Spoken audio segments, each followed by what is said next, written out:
Hey, man.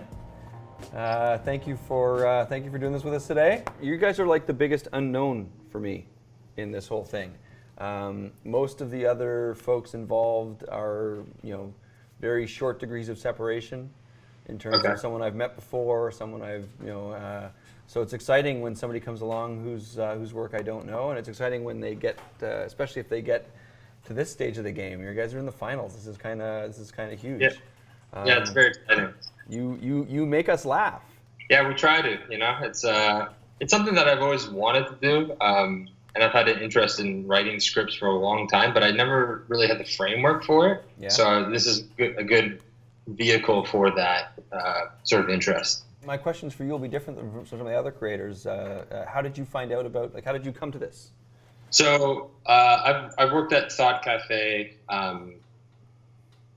for the last 5 or 6 years, I guess, and it just kind of came through the pipeline. It's just like, there's this thing called Startoon, where it's a process where it's kind of a talent show of sorts, and it helps you pitch to the larger companies that would buy these types of things. And yeah, we just kind of were like, okay, we'll give it a shot, and here we are.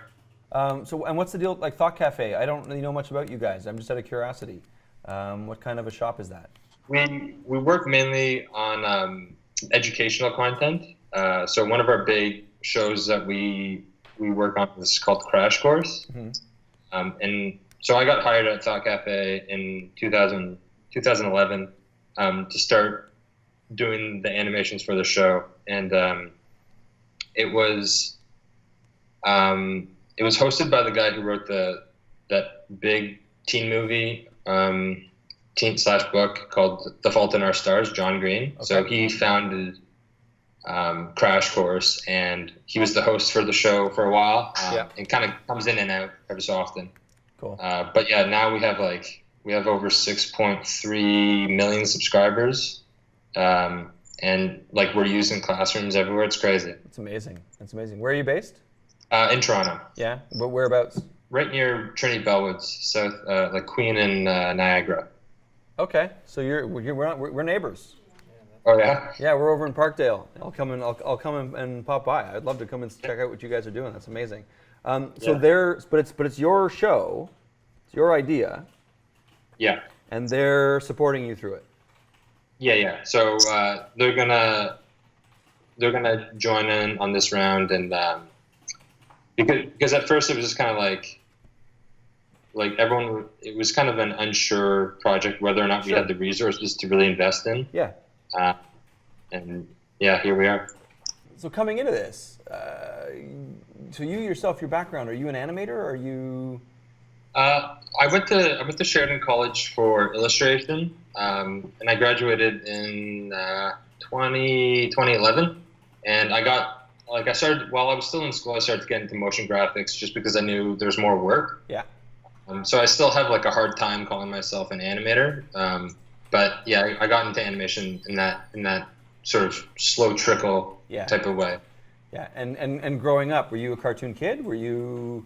Yeah, I liked it's funny because I watched a lot of Nickelodeon cartoons, and there's something gross about Nickelodeon style to me at the time, but then as I got older, I liked them more.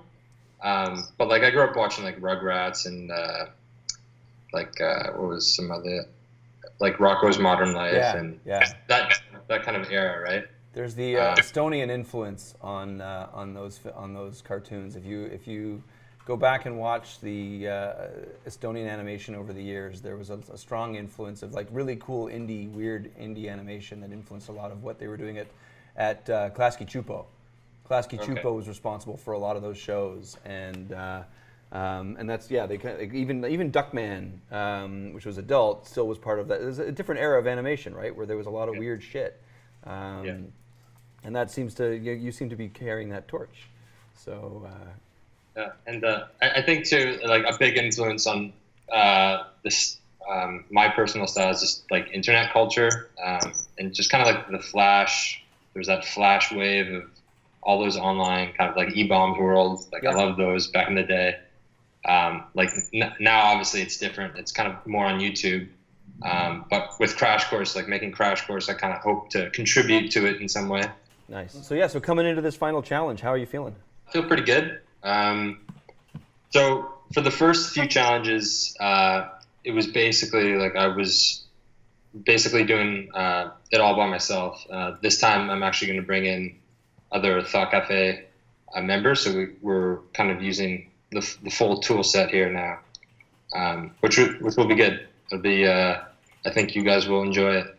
Nice, nice. Yeah, so a little more robust. Take advantage of the fact that you got a little more time to tell a story.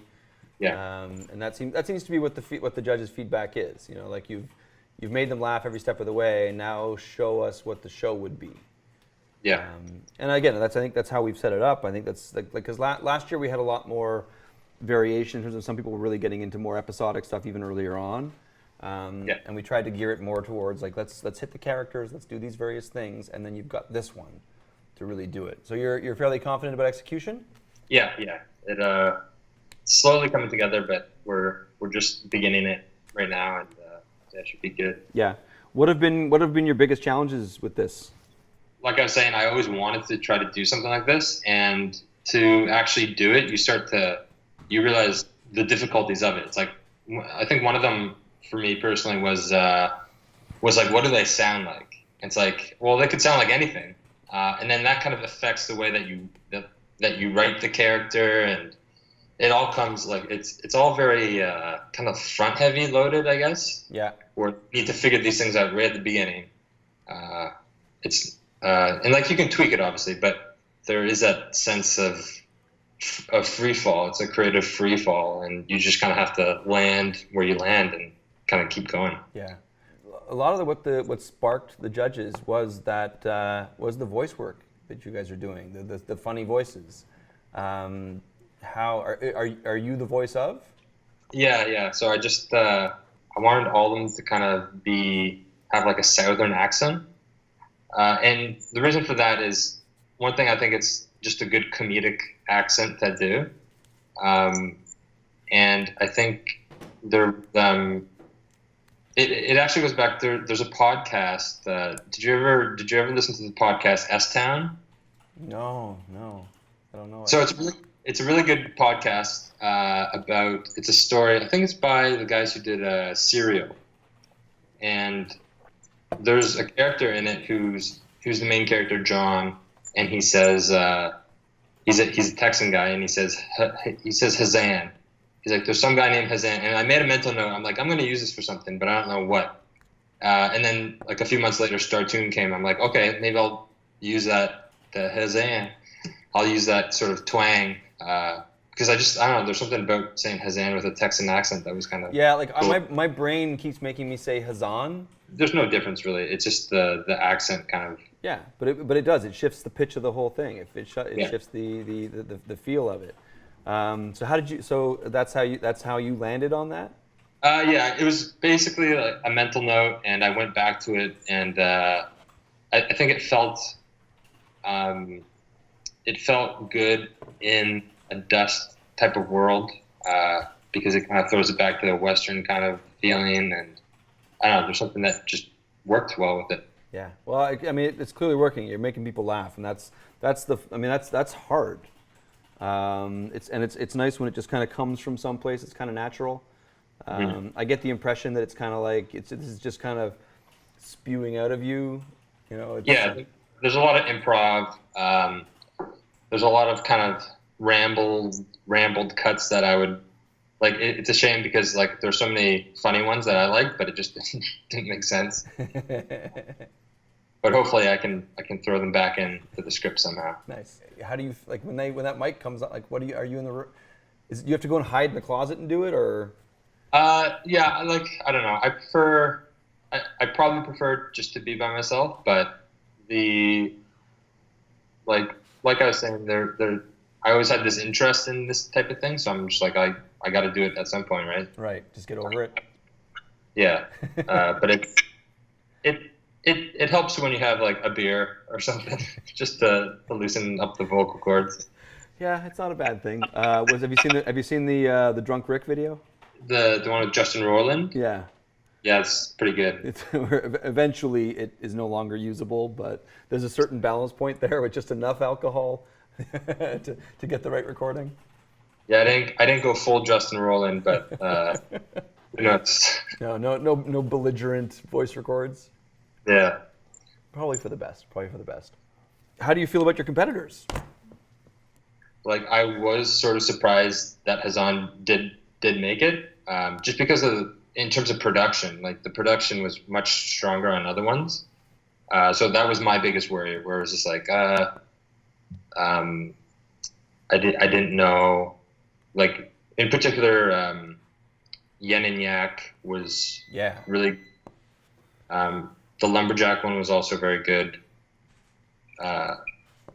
Just it was some top notch quality for such a short time too. I don't know if those guys were if they've previously done Startoon, but I just didn't know how they got them done, like in such a short time. Yeah, Yen and Yak.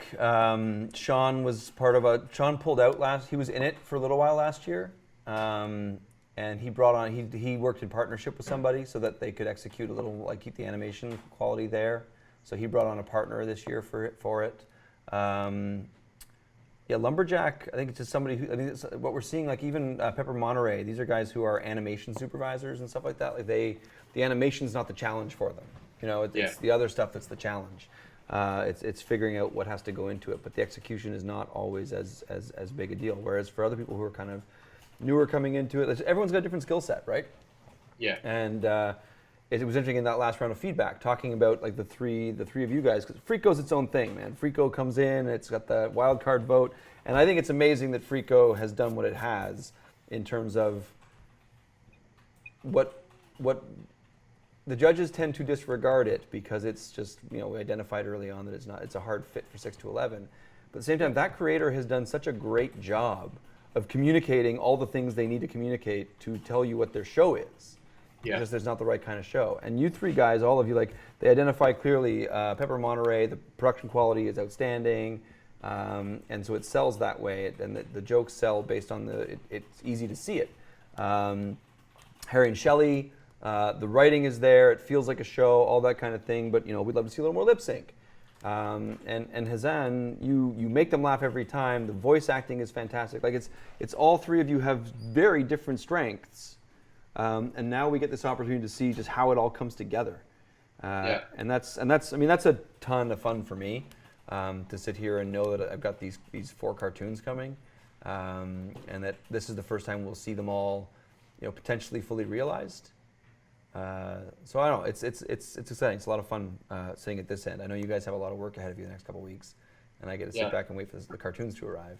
It's very exciting. It's there's a sense of like whenever I have a creative project kind of waiting, I just get this excitement. It's quite the thrill. Yeah. I mean, you seem fairly confident moving forward. I'm not saying about confident about the win, but confident about executing, confident about being able to put something together and show it off and get a laugh out of us. You got to believe in yourself and just got to stumble forward.